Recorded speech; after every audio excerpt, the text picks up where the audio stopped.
David Anthony Laws, Liberal Democrats, 18,865. David Laws was not amongst the lucky Lib Dems who kept their seats in the last election. He'd been an MP for 14 years and a key figure in the party, particularly in the coalition negotiations in 2010.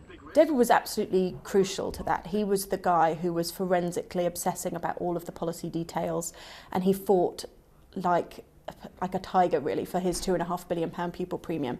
And I remember the set-to between him and George Osborne across the table.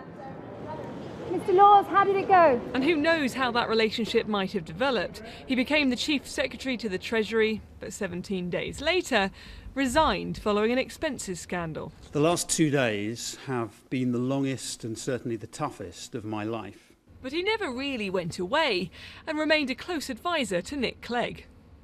Mostly by email, mostly very, very kind of quietly and covertly, and most people wouldn't have known about it. But his analysis was always really close to Nick's thinking right through the coalition. And anyway, a couple of years later he was back as an education minister, a department headed up by Michael Gove, a man he describes in his book with whom it was possible to disagree, but impossible to dislike. By 2013, Michael Gove tried to ban Lib Dem officials from even going into the Department for Education. And David, at one stage, was trying to meet Michael Gove, and he refused to meet him, cancelled again. So David went to his office, and Michael hid in the toilet to avoid him.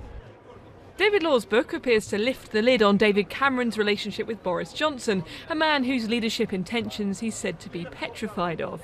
But maybe the PM could do worse than take some advice from his old Lib Dem colleague. David Laws played David Cameron in our rehearsals for the leaders' debates in 2010.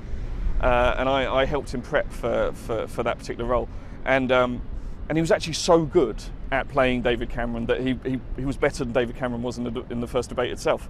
It's not just about personality. David Laws also claims that the NHS boss Simon Stevens had originally called on the government to chip in an extra £15 billion into the health service by 2020. That figure was revised down to a slightly more manageable £8 billion after Mr. Laws says a certain amount of pressure from Downing Street.